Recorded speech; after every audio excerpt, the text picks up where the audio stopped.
Ashamaa harka fuunee kabajamtoota ilmaan Oromoo kan biyya keessaa fi biyya alaarraan hordofaa jirtan kuni miidiyaa OMN'ti. Miidiyaa OMN sagantaa marii haala yeroo irratti kan isiniif qopheessu ta'a. Sagantaa qopheessuun kan isin biraan ga'u ani Makkiyaa Hajjiiti. Ogeessi kaameeraa fi suur-sagalee OMN Boonaa Tasfaayin waliin jira. Hanga dhuma qophii keenyaan waliin turan affeerraa sagantaa marii haala yerooti. Tole keessummoota keenya baga nagaan dhuftan. Baganagaan nu edda. Hayyeme artistii Jamaal Godii eessarraa akka hirmaatte hawaasa keenya wal barta akkasumas obbo Yusuf eessa akka jirtanii fi sagantaa kanarratti eessarraa akka hirmaatan hawaasa keenya wal bara. Obbo Yusuf. Bareedaa isinillee galatoomaa warri OMG ulfaadhaa sagantaa kanarra nu affeeruuf nu mari'achiisuu keessanii fi ani bakki irraa hirmaataa jiru biyya Saudi Arabiyaa magaalaa Riyaadiitti irraayi. Hayyee obbo Artist Jamaal. Galatooma warri sagantaa kana qopheessitanii as gubbatti nu affeertanii haala yeroo wal qabate kanarratti mari'achuudhaa fi qophii kana qopheessitan ulfaadhaa isin jaa. Akkasuma maqaan kiyyaa Jamaal Amaan Godii jedhama. Kan itti dhaladhee godina Baaleetti aanaa Gobbaa ganda qonnaan bulaa Riraa bakka jedhamutti dhaladhee. Akkasuma kan jiraadhu amma USA jiraadha jechuudha. USA irraa hirmaatu jira sagantaa kanarratti.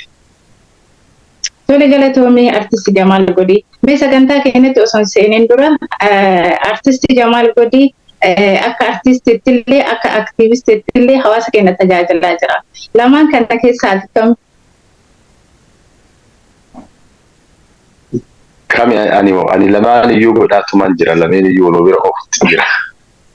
Tole ulfaadhu. Hayyee obbo Yusuf marii keenya eegaluu fi Oromiyaa keessatti godinaaleen haarootti ijaaramaa jiranii godinaaleen haarootti Oromiyaa keessatti ijaaramaa jiran kana keessa kana irratti rakkinni godinaaleen kun yoo ijaarame yookaan godinaaleen haarootti yoo ijaaraman qabanii fi miidhaa fi faayidaan isaa maalinni? Galatoomi Makkiyaa. Godinaaleen haaromni ijaaramaa jiranii godinaaleen haarawaa ijaaramaa jiran kun godinni yoo ijaarame rakkoo bu'uura rakkina bu'uura misoomaa jiran biyya keessatti furu godinaaleen ijaaramuun baay'ee gaarii.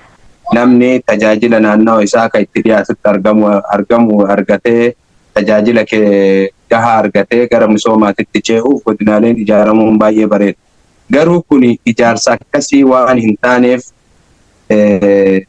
miidhaa qaba. Miidhaan inni qabullee akka dhalata Arsii Sikkoo Mandootitti lafa caayaa keenya yookaan lafa odaan keenya irra jiru dirree qabsoo abbootiin keenya wareegama gurguddaa irra kafalan lafa seenaa Sikkoo Mandoo godina biraa jala galchuun miidhaa hagana jedhamee tilmaamamuu hin dandeenye kan inni qabu qora qalbii namaati irratti illee rakkoo uumuu danda'a. Dhalata dhufuufillee akka inni seenaan beelli akka inni jaamee hafu godha. Kuni waan guddaa miidhaan inni fidu jechuudha. Maaliif odoo achumatti godinni ijaaramee naannoo san keessatti ka godina bu'uura misoomaatiif yaadamee ijaaramu taate rakkoon qabu. Garuu godina tokko fuudhanii kutaa biraa yookaan nama warra biraa warra silaa ollaa kana gaa waliin jiraatan keessatti ardaa cilaa yoo fudhanii achitti dabarsan keessattuu akka maatii Sikkoo Mandootitti miidhaa jajjabaa geessuu danda'a. Miidhaan inni geessu kallattimaan dhala dhufu jaansuu seenaa balleessuu jedhamaan akkanatti yaada. Tole yaada gaariidha. Miidhaa jajjabaa geessaa yeroo jettan miidhaan godinaalee kana keessatti uumamu maaltu jira? Wanti hawaasa kanarratti miidhaa geessu maaltu jira? Gaaffii bareeda miidhaan inni geessu tokkoffaa bu'uuraalee misoomaa kan jedhame san tajaajila sirrii ta'een hawaasni argachuu dhabuutu dhufa. Rakkoo aadaatu jira. Oromiyaan kutaaleen hundi aadaa garaagaraa qabanii aadaan sikkoo mandootii fi aadaan har'aa naannoo gara itti kutanii deemaanii jiranii kana keessatti aadaa ittiin bulmaataatu jira. Aadaa bulchiinsa sirna gadaa caafeffama sirna gadaa keessatti rakkootu jira. Aadaa nyaataati irratti aadaa dubbannaa aadaalee hojii haala jireenyaa hawaasni ittiin jiraatu aadaalee hawaasni ittiin jiraatu qaba. Caasaa sirna gadaa keessatti Oromoo sikkoo mandoollee caafeffama seera ittiin bulmaata kan ofii qaba. Booranaa Bareentuun illee akkuma san ituu humnaallee arfan kan lollee warroonni biraallee odaalee qabu jalatti aadaa san qaba. Adda ardaa jilaa ka sikkoo mandootu diigamee godina biraa jalatti galaa jira. Yoo ardaan jilaa isaa diigame boru dhalata dhufu maal barsiisa maal irraa waa barata seenatu bada. Namni tokko sabni tokko yoo seenaa hin qabaanne jireenya hin qabu. Akka nama jireenya hin qabne waan duuba isaatirra irraas tare wanni tokkollee wanti hafuuf hin jiru jechuudha. Nuti waa'ee odaa roobaa seenaa odaa roobaa dhagaa guddanne ilma keenyatti boru maal jennee himna akka sikkoo mandootitti sikkoo lafa warra naannoo sanii osoo hin taane dhaloota sikkoo mandoo ka boru hafu odaa malee caayaa malee hambisa saba galma hin qabne jechuudha. Saba caayaa jala taa'ee heera tumatu hin qabne akka nu heeran tuman akka nuti gadaa Oromoo wallaallu akka dhalli keenya sirna gadaatiin dhalafu akka sabni keenya heeraa fi seera biyyi teenya ittiin bultu caaseffama bulchiinsaa ka Oromoon qabu san balleessa wanti amma deemaa jiru kun. Sikkoo mandoo irratti miidhaa guddaa geessa. Sikkoo mandoo keessa Oromoo jiru keessa sikkoo mandoo seenaa aadaa fi seenaa duudhaa wallaane jechuun Oromoo biraatitti illee deebi'ee boru rakkoo ta'aa jechuu kun. Miidhaan inni geessu miidhaa akkanaati. Tole ulfaadhoo Boyisuuf artist Jamaal Godii mee yaaduma kanarratti Oromiyaan godinni madda walaabuu haaraa uumame kun Oromoo keessaan baane Oromiyaa keessaan baane godinni kun achumatti godina ta'e Oromoon kutaa 11 ilmaan abbaa tokkooti jenneetiin ilmaan abbaa tokkooti. Rakkinni godinni kun fidu mee dabalataan yaada dabalataa asirratti ibsan godhu. Galatoomii jalqabuma irratti Oromoon Oromiyaa keessaa hin baane Oromoon Booranillee Oromoodhaa warra jedhu jira. Garuu ammoo akkuma obbo Yusuf jedhan sani Oromoon kutaa 11 hundinuyyuu ardaa jilaa isaanii kophaa isaanii qaban jechuudha. Akkasuma ilmaan sikkoo mandoo ardaan jilaa isaanii odaa roobaati. Maddi walaabuu ammoo akkuma waliigalaatti illee burqaa Oromootaati jedhameetiin beekamaa akkasii jechuudha. Akka jirtu garuu ammootiyyuu akkasuma bakka jaarraa 16ffaa keessa yeroo sirni gadaa cabee bakka sirni gadaa sun deebi'ee itti bu'uurame itti tumametu ardaa kana jechuudha. Akkasuma ardaan kuni namni agartee akka sikkoo mandootitti madda walaabuu jechuun handhuura ilmaan sikkoo mandooti jechuudha.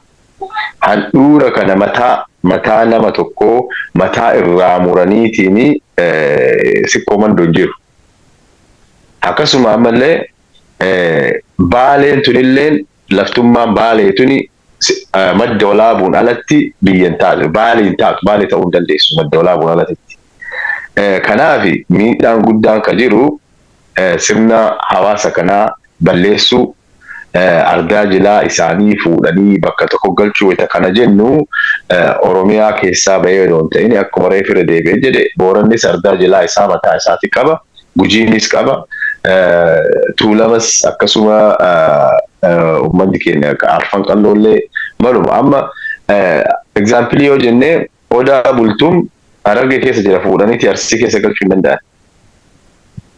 Akkuma agartee aanolee Arsii keessa jira. Ardii dachii ilmaan sikkoo mandoo keessa jira. Aanolee lafa seenaa san fuudhaniitiin Tuulama keessa galchuu yookaan Wallaga keessa galchuu hin danda'amu. So kanaafi bu'aan miidhaan inni qabu tokkoffaani bakka agartee hawaasni ilmaan sikkoo mandoo itti ol gaaniitiin odaa isaanii sirna isaanii tumatan sanii fuudhaniitiin godina tokko jala galchuuni ummatuma saniyyuu lafarraa balleessuun fakkaatan akkasuma agartee ummata kana ammallee Now folchi aduma kee kanarratti fakkeenya naannoo aanolee kaaftee jirta akka fakkeenyatti fudhanne aanolee fakkeenya Harargee jalatti yookaan immoo Shawaa jalatti yookaan galchan taate hawaasa kanaaf tajaajila salphaa yookaan immoo baasii yookaan karaa deemu wantoota garaagaraatirraa salphisuuf mala. Yoo naannoo kana hawaasa kanaaf karaa gabaabsuu yookaan immoo tajaajila isaa salphisuuf jecha wanta akkasii yoo dalagame guddina akkasii haaroti yoo uumame maal rakkina qabu. Galatoomii jalqabumayyuu laali dhugaa dubbanni hawaasni keenya kan gammoojjii Baalee rakkoo guddaa keessa jira. Bara 2017-14 irraa eegalee gannoota 6-7 fi uummanni kun gidiraa Somaaleedhaan wal dhayaatiin agartee lafa isaanii irraa buqqisanii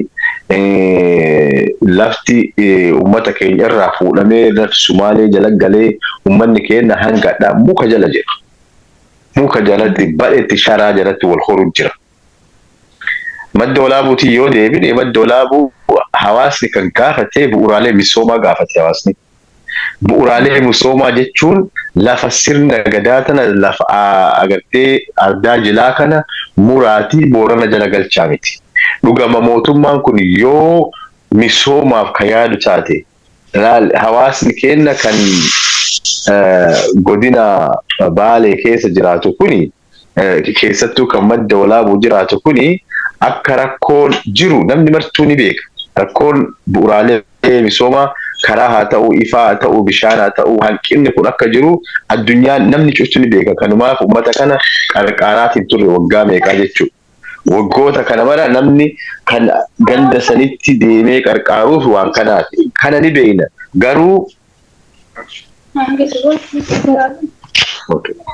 Garuu ardaa jilaa kana muraniiti miti misooma uummata sanii deebisan. Akka jirtutti naannoo san dalloomannatu jira, madda walaabuu jira, oborso jira, harannaa bulluqtu jira. Yoo ka hawaasaa yaadan taate dalloomannaa godina nuu godhaa jedhee hawaasni gaafataa ture. Maaliif jennaaniin godinni isaan jala jiran roobeen jala jira. Roobe kiiloomeetira 150 madda walaabuu irraa dhugaa dubbatu. Agartee hawaasni kan gaafate bu'uuraalee misoomaa argataa jirru asitti nu kaleessaa waan jedhu gaafata malee madda walaabuu burqaa tana muraatii Boorana jala galchaan jenne yoo misooma barbaade dhugamaan hawaasa kanaaf yoo ka yaadu taate mootummaan kun agartee warri waan kana dalagu misoomaaf misoomaaf uummanni keenya walitti dhiyaachuun qabu jechuu yoo taate godina dalloomannaa godina godhanii hawaasa kana rakkoo irraa baraaruu hin danda'an. Wanta madda walaabuu jechaadhaan arganne hawaasni keenya Boorana jala galee wanti argatu takka hin jiru. Osoo yaadamee achumatti godhamaa garuu miidhaadha malee faayidaa wayiitu jiru jechuu barbaadan jiratti galatoon. Ulfaadho. Obbo Yusuf maddi walaabuu yoo kan Booranaa jalatti godina Booranaa taatee Boorana jalatti kan deebitu taate uummanni sikkoo mandoo maal dhaba? Galatoon makkiyaa yoo ka Boorana jalatti maddi walaabuu ka deebitu taate uummanni sikkoo mandoo akkuma duratti jedhe araddaa jilaa isaa dhaba. Lafa seenaa isaa lafti seenaa sikkoo mandoo namni hundi bakka wayii qaba. Hatta magaalaa yoo ijaaramte mul'ata mataa isii ka qabdu ka magaalaa san fakkaatu waan magaalaa takka keessa dhaabantu jira. Waan tokko biyyi takka yoo dhaabbattu waan mataa ofii qabdi, alaabaa mataa ofii qabdi. Maddi walaabuu jechuun mul'ata sikkoo mandooti. Mul'ata kee dhabdi jechuun ati ijatee dhabdi jechuun huma takkaaf waan qabdu jechuun wanti ati himattu seenaan ati himattu wakki ati lallabattu. Ani seenaa akkanaa qaba, ani caayaa akkanaa qaba, ani galma akkanaa qaba jettee waan himattu dhabda. Dirree ardiin sun Oromoofillee dirree seenaati. Nuufillee akka sikkoo mandootitti ammoo handhuurateen ijateen na jechuun nuti Oromoo ta'ee ilma sikkoo mandoo Arsii ta'ee ilmi Arsii tokko eessaa baate eessaa daraarte odaan kee eessa odaa roobaa himata. Madda olaabuuti mata.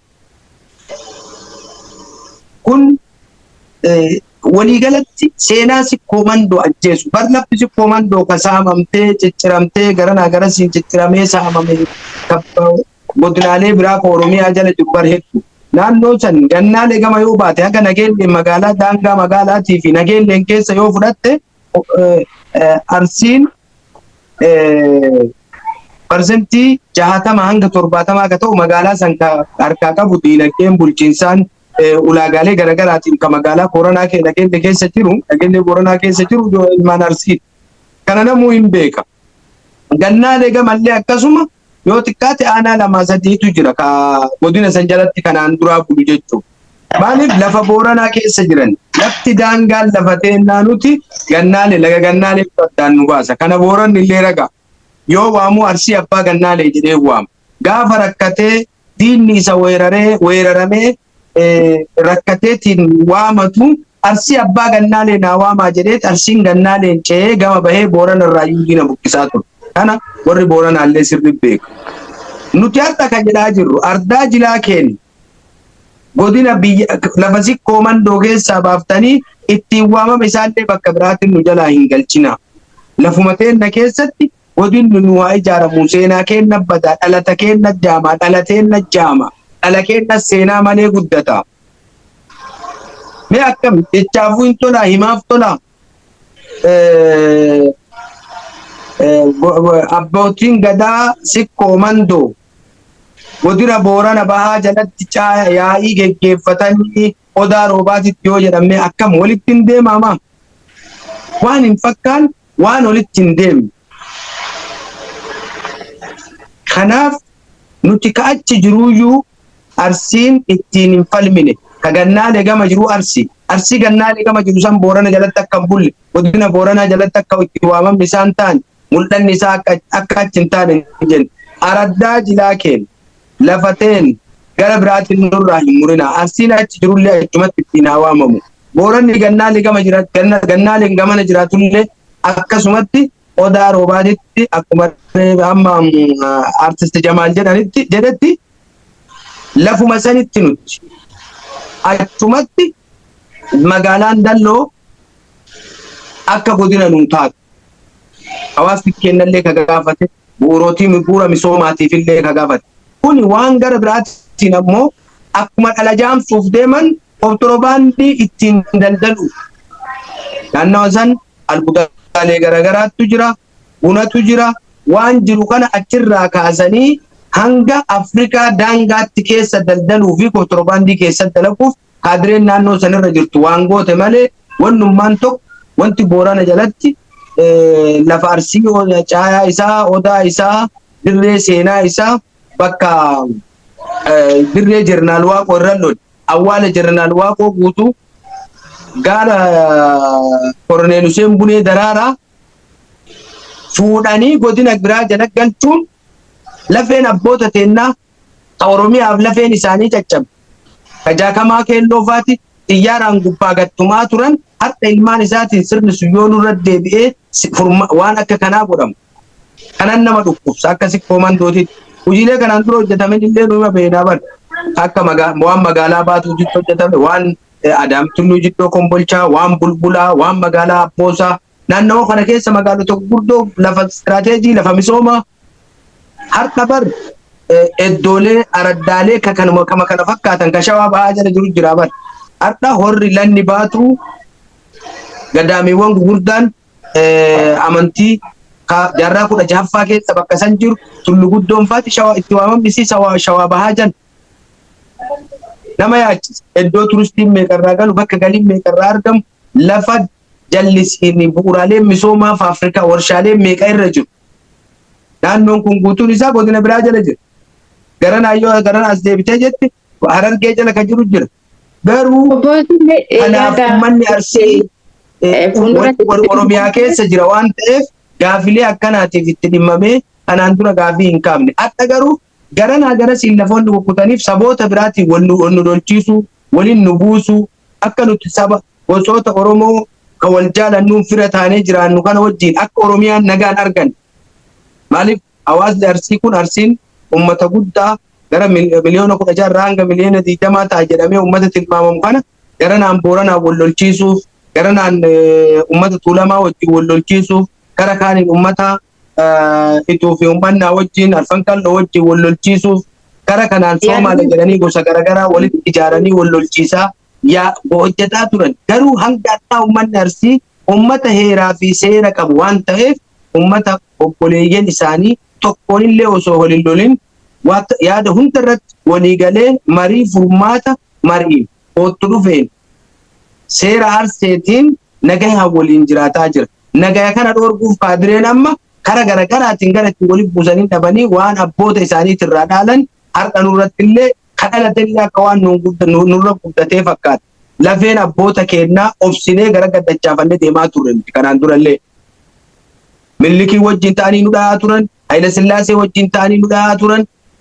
Eenyu ajajaa waraanaa bara Haayila Sillaasee madda walaabuutu dhahaa ture hin beeknaa bara. Baalee keessatti barahaan Baalee gammoojjii Baalee keessatti abbootii teennata dhumte ka xiyyaaraan dhayamte eenyu ajajee illee hin beekamu.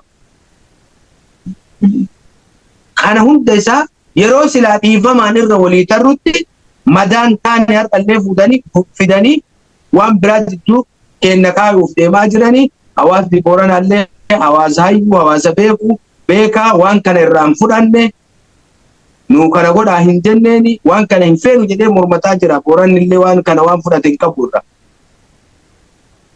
Tole ulfaadhu artist Jamaal mee yaada amma obboleessi keenya kaase kanarratti yaada bal'inaa fuulduraan itti deemnu ta'a.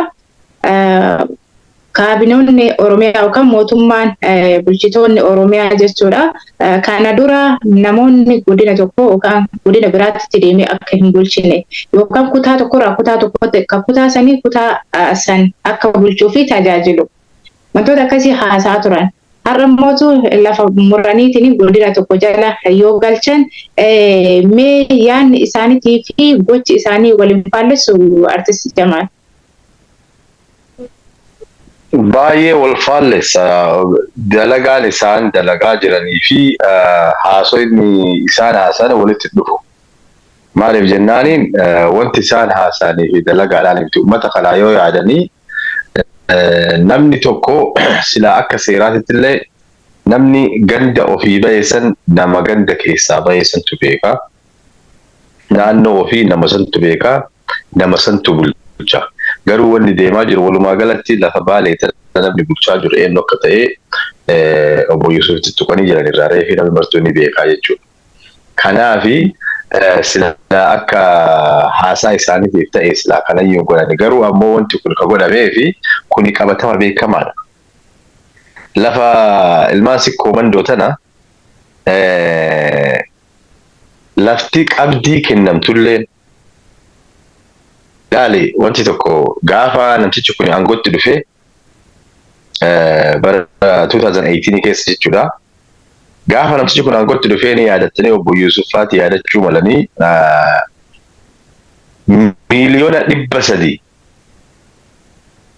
United Emirates irraa fudhate. Bulchaan amma Prime Ministeriin kun jechuudha. Gaafa sanii lafti qabdii kennamte lafa ilmaan sikkoo mandooti. Uummata saniif jechuudha lafti qabdii kennamte. Mootummaan dhufaa taraa marti isaanii biyya alaatan irraa yoo liqaa fudhatan yoo waan dhiyeeffatan qabdiin isaan kennan lafa sikkoo mandooti. Kana waan qabatamaan beekuufan waan kana waan jedhuuf. Gaafa sanii Arabtoonni United Emirates irraa ganda ani itti dhaladhe rira makiinaa paajaaroo 10 dhufan 10 oliin gaafsan rira laalanii haranna saannate laalanii diinshoo laalanii gaafa lafa kana qabdii kennamee beeki diinshoon keessaa filatanii deeman intare bara kuma lamaa fi bara 2012 keessa ganduma nuti itti dhaladhetti qarbii akaakuudhaan tiyyaa nama 5 maatii haadha tiyyaa qotanii boollaa baasanii namni faranjii kan biyya England irraa achitti ganna maqaan isaa Gahay jedhamu loojii achitti ijaare. Hawaasni keenya hanga ta'u mormaa ture wanta akka dhageettiin argamne kan akka godhe eenyu ummatuma hadhalee lafa ilmaan sikkoo mandoo cireetiin olii gad oofu kana. Hawaasni keenya sobamee namni keenya wanta akka odoo argatin qabrii nama 5 akaakoo haadha tiyyaa fa'aa qotanii boolla baasan gaafsan. Iyyaa ture ala kanaa iyyaa ture barasa keessa. Dhageettiin arganne miidiyaa OMN jedhamoo Hamzaa Booranaa fa'aatti reediyoo daandii haqaa waa hedduurratti waan kana aga hiriiraa malatti baanee iyyaa ture. Dhageenye. Wanni isaa yaadan saamicha lafaatii fi seenaa ilmaan sikkoo mandoo tana balleessu bakka maratti. Kana bakkeen guddaan hadha wanni madda walaabuudhaa fi oborsoo fi harannaa bulluqi irratti xiyyeeffame kuni lafa kana keessa albuuda beekamatu jira. Artist Jamal lafti sikkoo mandoo qabdii kennameetini mallayni kan irraa fudhatamee jettee jirta. Uummanni Araballee yookaan faranjiin achirratti dhufanii investimentii yookaan godhan ta'ee fayyadamaan namoota yookaan hawaasa naannoo san jiraatan. Hawaasni kun gaafa investimentii achitti qaba bal'atu ta'e hin fayyadaman jettee yaadda? Hawaasa sumurii takka wanni hawaasni keenya fayyadamin jiru waan kana waan dhibba beekuu gaafa dhufanii loojii san ijaaranii tokkoffaa mana barumsaa isinii ijaaraa jedhe namtichi. Lammaffaa iskuula isinii ijaaraa jedheen. Uummata keenya gaafa piroodakshinii dalagu qofa itti fayyadaman. Gaafa muka lafa qotuu muka ciruu kana gaafsan itti fayyadaman. Achiin gara kan hatta ijoollee teenya takkatti achi keessatti qacaraniitiin hin dalayne. Mala isaanii hawaasa keenyatti du'i dagalan jechuudha. Uummanni bu'uura wanta akka irraan argatu. Bakkeen guddaan hatta uummanni kun taa'ee achirraa riisarchiin godhameetiin nama riisarchii kana dalagee dubbataa jiru jira Profeesar Oromoo tokko as gubbatti. Waan kana. Bakkeen maal irraayyuu waan kana dalaganii riisarchii itti godhanii lafatanii akkana guuraniif kana wanni tokkoffaan itti seennee itti dubbanna. Maaliif hawaasni keenya irraa wanni isaan argatan takka hin jiru. Kana waan dhibba beekuufi. Kanuma isin jedhu fedha. Bareeda. Obbo Yusuf ulfaadhati. Mee hundeeffama godinoota haarawaa amma godina Arsii godina Madda Walaabuu qofaa miti guddileen akkasitti godina haarawaatu ijaaramaa jira. Hundeeffama godinoota kana keessatti fedhii hawaasatiin hawaasni gaafateetti immoo dhiibbaa mootummaatiin godinoonni kun hundeeffamaa jira. Ulfaadhuma kee uummanni Gujii mormii guddaa godhee humnaan ajjeefamaa jira. Kuni fedhii hawaasaa waan jiddu gala godhate odoo hin taane warroota daldala kontiroobaandiitiif haala mijeeffataa jiran qofatu waan kana hojjetaa jiran fakkaatan. Kana ani waan sadarkaa mootummaatti illee sadarkaa federaalaatti illee waan beekamtii qabu hinatti fakkaatu. Warroonni saamaaf cheenii hannaa saamaaf karaa ittiin saaman ijaaratanii deemantu waan kana tolfatee akka isaanii tolutti akka isaanii mijaa'utti naannolee silaa haalli jireenya isaanii keessatti tiffatee bulaa kana keessa bakka beekumsi hin jirre baroomsi hin jirre adeemsaaf toluuf lafa namni irra qubatu karaa hin jirre keessatti karaa kontiroobaandii ittiin baasatan haala mijeeffatanii haala garaagaraatiin kana keessa daldala kontiroobaandii dalaguuf waan hojjetame malee ijaarsa bu'uuraalee misoomaa waan jedhu yoo qabu taate Nageellee Booranaa akkuma beekamu magaalaa guddittii Gujiiti. Godina Gujiiti. Godina Gujii irraa fuudhanii Gujiin waggaa 20 nuti hanga ubbeenu kana godina isaatiin beena. Warri sun eessa dhaqeet har'a Boorana godina Booranaa magaalaa kana deebisan. Diina kamtu dhufee magaalaa Nageellee saame. Kanaan dura waggaa haga nu beenuutti magaalaa guddoo Gujiiti. Caasaan bulchiinsa isaanii guutuun magaalaa san keessa jira. Qabu waan irraa beeku waan dhagahe tokko illee hin qabu. Dhugaa maaltu jira gara sikkoommandootiin gaaffiin bu'uuraalee misoomaa argachuuf fageenni lafa achirraa kaanee roobeen gahuuf jidduu kana keessa karaan hin hojjetamne biyyi biyyo misooma takka hin qabne Baalee yoo fudhatte ati karaa tokkocha qofa biyya qabdu biyya midhaan irraa fe'atan biyya buna irraa fe'atan biyya albuunni sibiilaa irraa bahu biyya turistiin dirree Sheekanaa Huseen Soofumar Saannate argama Jeedala Diimtuu wanti meeqa keessa jiru mul'anni Oromoo maddi walaabuu bakka jiru san keessa Baalee misoomni tokko hin jiru kana duraayyuu karaan hin jiru. Daldala tokko qofaan laga waabee baatee Baalee dhaquu dandeettu odoo inni citee Baalee biyya biraatti jechuudha. Kanaaf bu'uuraaleen misoomaa osoo achi hin gahin achi asittuu ka hojjetamu waan biraati. Akkuma reef jenne dallumannaan godina ta'uu dandeetti. Magaalotiin biraa akkaataa ittiin mijeessanii hojjetamuu hin danda'u hedduutu jira.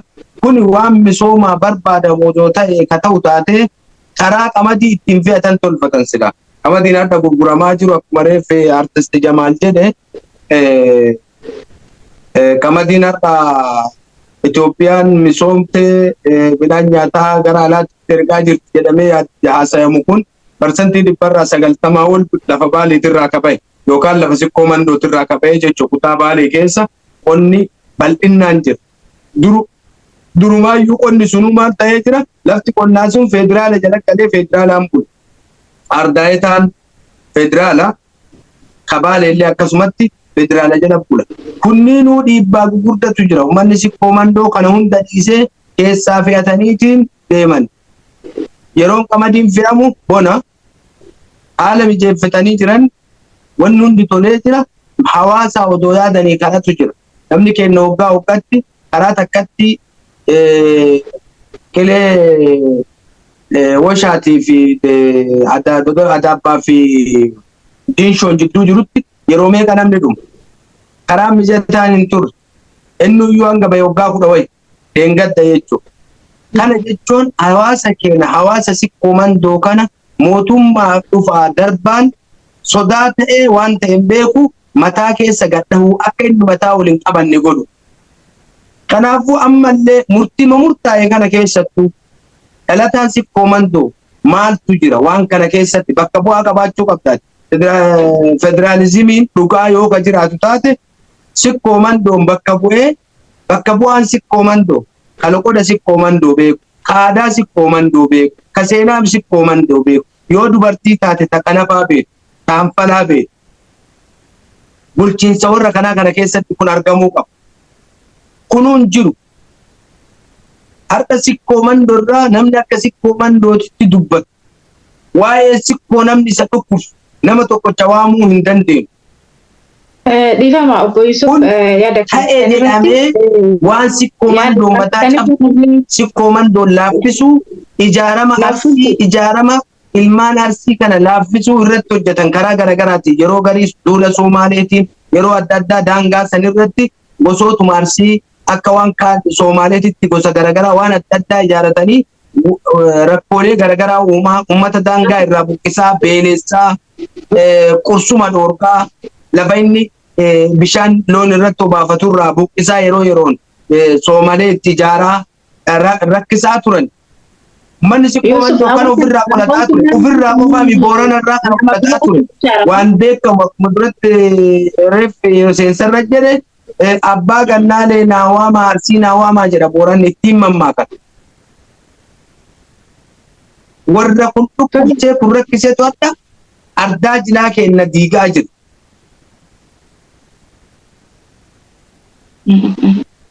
Baay'ee bareeda. Hawaasni naannawa sanii akka yaada amma nu kaastan irratti hawaasa naannawa sanii keessaa wanti calaqqisiisu wanta hawaasa san ibsu bulchiinsi hawaasa san ibsu hin jiru jettaniirtanii naannoo san eenyutu bulchaa garamii dhufanii bulchan moo dhalataa naannoo saniitti miti ka hawaasa kana bulchaa jiru. أنا مو أرتست جمال قافت سمع جاء أبو يوسف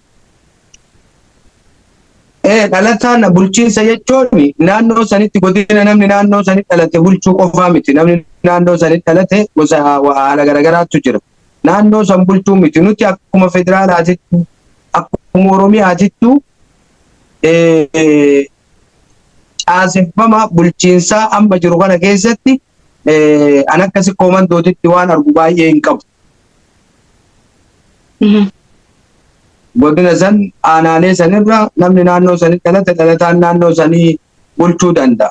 Garuu hedduu yoo keessa deemtee ilaaltu harki caalaan namuma gara biraatii dhufu.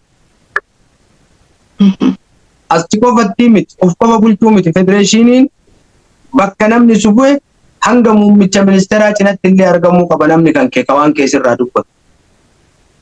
Rakkooleen waan kanarraa rakkoo gurguddatu jira. Nama guyyaa sadi dhaqee godina san keessa bule moggaasanii kutaa arsiitirraa ministeerra kana dhufe jedhanii lakkaa'anii baasan kun waan sirriitii miti. Kana wanni adda nu galaafataatiin jiru. Lafa keenya keessa karaa garagaraatiin namoonni hongeen haa ta'u, lolaan haa ta'u, saamaan haa ta'u, warra mililik buqqise haa ta'u, karaa garagaraatiin namni buqqa'ee lafa si koomandootirra uffate likkiin qabu. Uummanni keenya gara laafaa nama hedduu qubsiise warroonni surriidhaadha haalli isaan itti jiran haala sirrii natti hin fakkaatu. Baay'ee ulfaadha. Artist Jamaal mee hawaasni keenya kan Booranaa Oromoon Booranaa maddi walaabu godinni maddi walaabu yoon Boorana jalatti deebite warri Booranaa maal argata? Maal irraa fayyadama? Faayidaan kophaatti isaan Oromoo si koomandoo irraa fayyadaman maali? Madda walaabu irraa fayyadaman. Walumaa galatti hawaasni Booranaa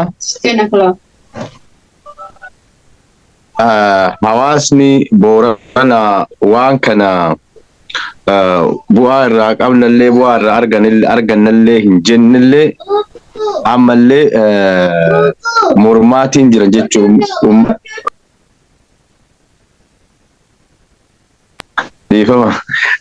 ummanni lakki maanguddoonni illee waan kana lakki nuti keessa hin jirru jedhanii jiran faayidaa yoo ta'in iyyuu nuti keessa hin jirru uummata kana walitti bu'uun feenu jedhanii jiran maanguddoonni gabbaanii dubbatanii jiranii bu'aan isaan argatanillee duraanuu isaan hin gaafannee nuti hin gaafanne jedhanii jiranii bu'aa fi miidhaa wayiitillee isaaniif hin jiru.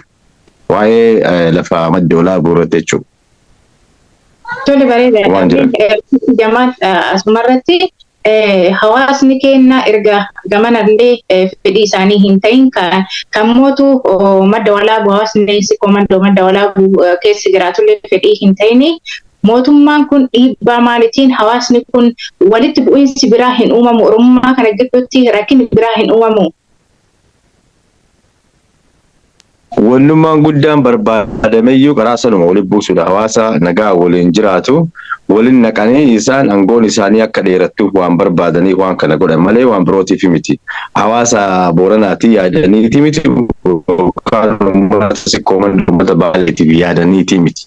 Wanti kun kan godhameef karaa hawaasa lamaa walitti naqu akkuma isin dura ganna 20 dura waa'ee Gujii lafummaa nageellee Booranaa tanatti uummata Booranaatii fi uummata Gujii walitti wal ficcisiisaa bayan sanuma hadhallee sanuma deebisanii godhuu barbaadaniiti malee hawaasa kanaas yaadaniiti miti yookaan hawaasa kanaa waa buusnaaf miti isaan ka fedhan karaa akka hawaasni kun walitti bu'u fedhan walitti bu'iinsa barbaadan kuni fedhii isaaniiti wanni isaan godhaniif kanuma jechuu barbaadeeti. Bareedaadha. Mee hawaasa kana walitti buusaniitiin aangoo isaanii dheereffachuu barbaadan jettee jirta. Hawaasa Oromoo yookaan ka keessaa dhalatanii miti naannoo biraa yeroo gabaabaa keessaadha. Ni yaadannaa waraana kaabarratti waraanni guddaan adeemsifamaa ture. Waraana san keessa faayidaan hin jiraanne dhumarratti araara ta'ee jira jechuudha. Waraana sanii warra saniin har'a nagaa ta'anii biyya bulchuuf walii galtee uumaniitiin aangoo walii qoqqoodaa jiran. Oromiyaa keessatti nageenya akkasii booressanii aangoo dheereffachuun akkamiin taati? Kunigaa beektaa isaan akkaataan isaan itti yaadan kasaroo hawaasa kana yoo walitti hin buusini agendaa uummataa kennaniitiin uummata Oromoo kana waliin dhaaniitu maal agendaa kennanii fi isaan jidduu kana waan birii dalagatan.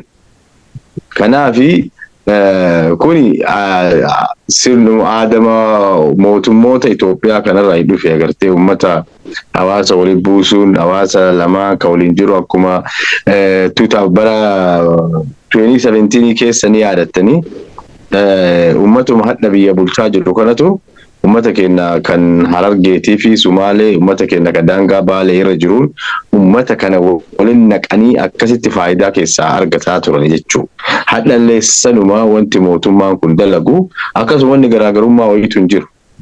Kanaaf isaanii hawaasni lamaa walitti naqaniitumaan agartee dhaabuu danda'an amma Sumaalee achiin ol baateetiin lafa hawaasa keenyaa fudhattu kanneen dhaabuu dirqama hin danda'a mootummaan kun akka ajaa'ibaatti wanni isa dhoogu jiru garuu ammoo waan achi keessaa argatantu jira kanaaf walitti dhiisanii hawaasa waliin naqanii jechuudha. Naayizeen ulfaadhu obbo Yusuf amee qoqqoodonsa lafaa kanarratti hedduminaan kan mul'ataa jiru keessattuu lafa Sikoomandooti kallattii 3-4 kan hiramaa jiru lafti kun fakkeenyaaf karaa Shawaatiin aanaa Zuwaay gama Shawaa jalatti akka deebitu akkasumas gama gadi aanuu Harargee jalatti akka deebitu garasiin immoo Boorana jalatti akka deebitudha. Hawaasni kun hawaasa nagaa wajji jiraatu jaalalaa fi kabajaa guddoo waliin qabu daangaa walii kabajee waliin jiraatudha. Gidduu kanatti hawaasni kun mootummaan kun ilaalcha maaliitiif hawaasa kana akkas gochuu danda'e? Godina kana hawaasa fi yaadeeti immoo hawaasa kana walitti buusee maal argachuu barbaadame? Ulfaadhu kuni waan nama dhibu waan gocha jinni sila waan seetan hojjetu ilmi namaan hojjetu akkuma tiyyette gara naannoo Adaamidulluu jiddoo Kombolchaa magaalaa Baatuu dabalatee Abboomsaa Bocceessa magaalota hedduu Tullu Guddoo gara godina Shawaa Bahaa jalatti ittiin kan deemamu lafti Sikkoomandoo lafa kuduraa fi muduraan irraa bahu akkasumas investimentiin biyyoota alaa lafa hektaara hedduu ka kaampaaniin Hoolaandii fudhate ka abaaboo irra dhaaban ka burtukaanaa ka muuzaa kuduraaleen garaagaraa ka irra jiran naannoo Zuwaayii kanatti jallisii bishaan baatuu saniin kuni guutuun haga paarkiin babal'aan jiru guutuun isaa ka lafa Sikkoomandoo jalatti argamu ka turistiin akkuma reef kaasuuf yaaletti jiru godina Shawaa Bahaa jala jira. Gara naannillee daangaa Harargeetiinillee magaalonni hedduun godinaaleen hedduun naannoo saniin gara Harargee dhiyaatetti kamakaman jira. Hawaasa kana wal lolchiisuu fedhiin isaan qaban kana dura fakkeenyaaf Oromoon Booranaa sabni inni nagahaan wal waraansa malee gadaa tana keessa nagahaan waliin jiru yoo jiraate gosti Oromoo ka wal daangessaniin keessaa ka nagaa walitti qabuun uummata Arsiitiini. Gosa akka Garraa, Garbaa, Garrii gosoota hedduu isaanii wajjin waliin qobatan ilmaanuma Booranaa ilmaanuma ofii lama kanneen walitti kaasanii hedduun akka isaan wal lolan akka nagahaan waliin hin jiraanne godhanii itti milkaa'anii jiran. Gosoota gurguddoo aadaa qabdu ta seenaa beektu tana yoo walitti buusanii wal lolchiisanii ka jedhamu taate bulchiinsa isaanii umrii dheereffachuu dimokiraasii malee biyyi sun akka jiraattu beekumsa malee barumsa malee akka hafu dirree waraanaa qofa taatee akka jiraattu godhuu waa yaadanna fakkaata. Kuni baay'ee nama dhiba. Hedduu waan tilmaamuun illee nama rakkisu. Lafa lolli irra jiru irratti barumsi jiraachuu hin danda'u, beekumsi jiraachuu hin danda'u, beekaan jiraachuu hin danda'u. Kana yoo ilaalte immoo haala daangaatiif haala adda addaatti yoo ilaalte kutaalee Oromiyaa akkuma maree kaasne kanatti Boorana ilaaluu hin dandeenya. Garbaan, Garriin, Burjiin, Gujiin yeroo waddii walloleensa wal hamatu jidduu isaaniitti deemaa hanga qawween ol dha'uutu jira. Garuu sikkoo mandoo fi booranni nagahaan waliin jiraata. Daangaa walii beekee wal kabajee wal jaalatee jaalalaan waliin jiraataa jira. Yoo fidanii wal keessa makanii lafa takka wanta jedhanii ka jedhan taate namni daangaa kanarratti deemee daangaa walii keessa eega bulchiinsaan seenee irra wal dhaya daangaa laf keessattuu lafa tiffatee bulaa kana keessatti jechuudha. Kuni sochii lola akkanaa uumuuf waan ta'e jedhanii godhannaaf fakkaata. Kanaaf ammoo ragaan naannoo Kamisee naannoo Karrayyuu karaalee garaagaraa ilaaluun hin danda'ama lafa haalli lolli garaagaraa keessa jiru.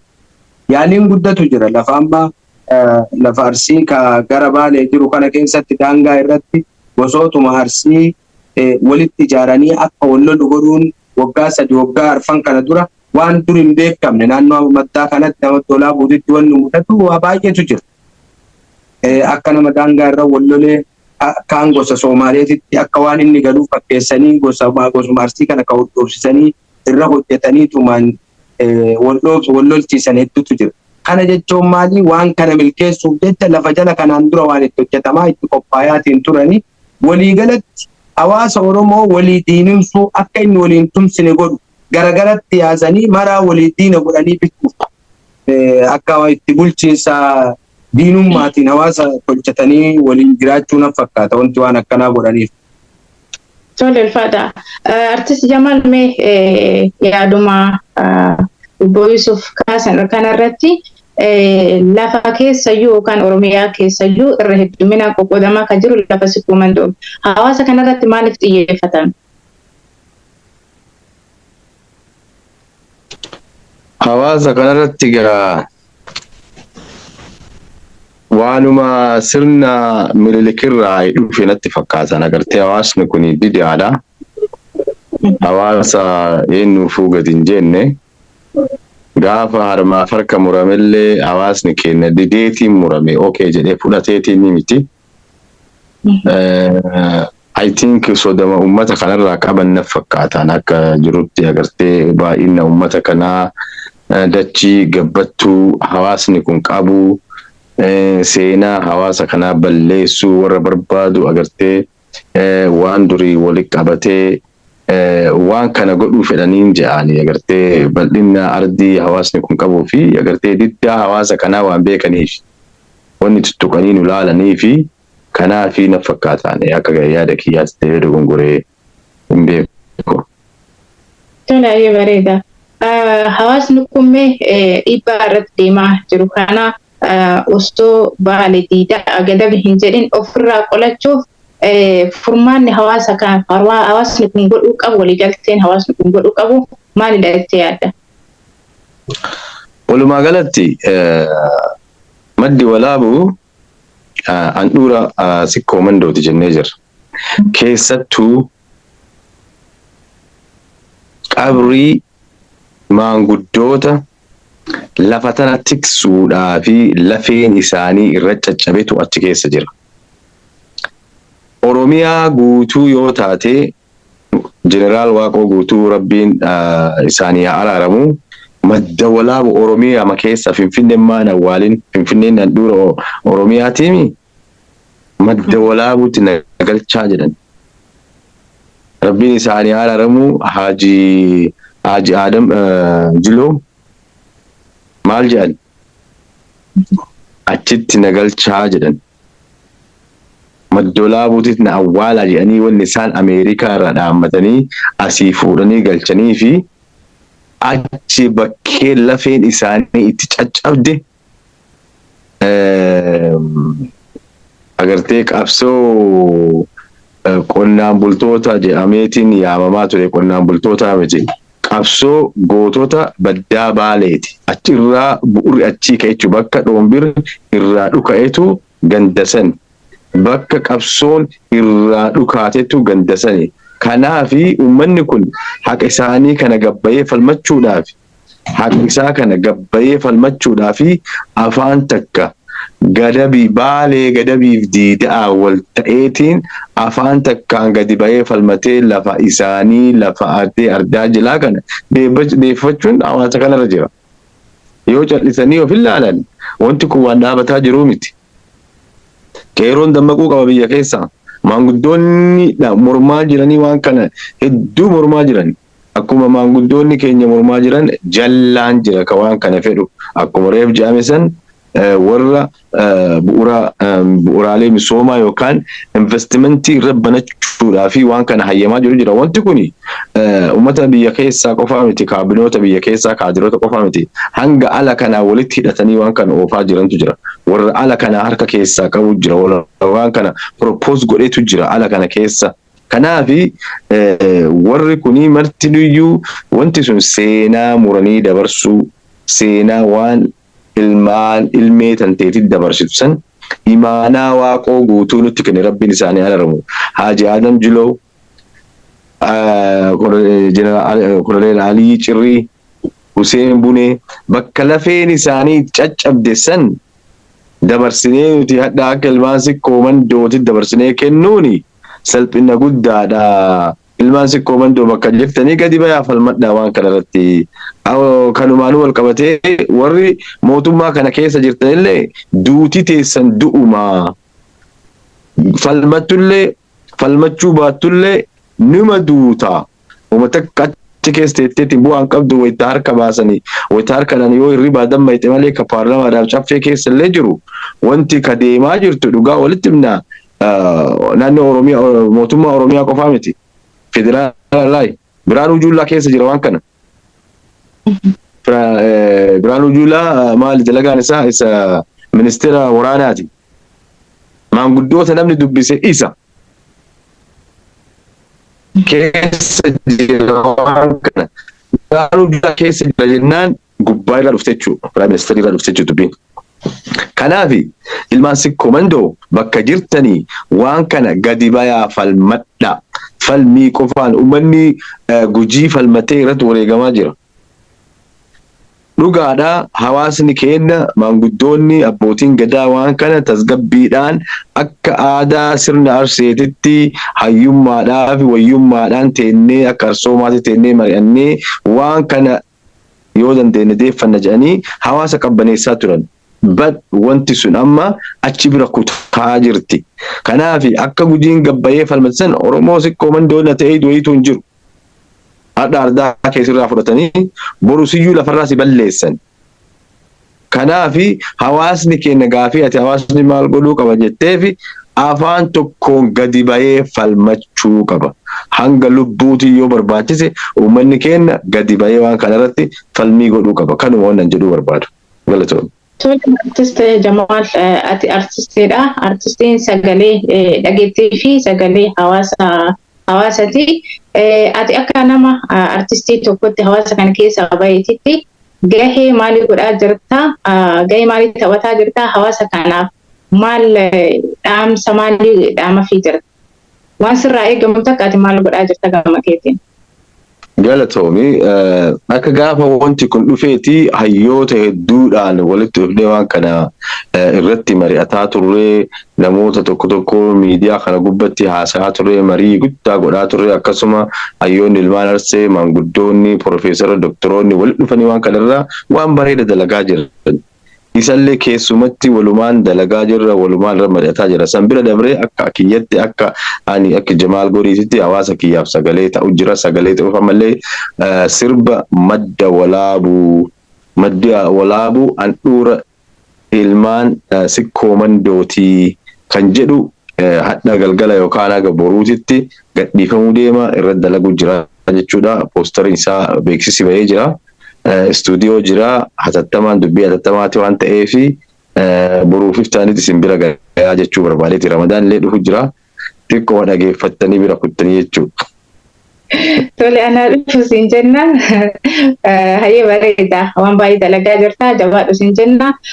Obbo Yusuf mee sagalee akkuma artisti Jamaal jedhan hawaasni keenya gadi baay'ee falmatuu qaba mormatuu qaba jedhan hawaasni fakkeenyaa fi hawaasni Oromoo Gujii gadi bahanii falmatanii hiriira bahanii sagalee isaanii dhageessaa turan.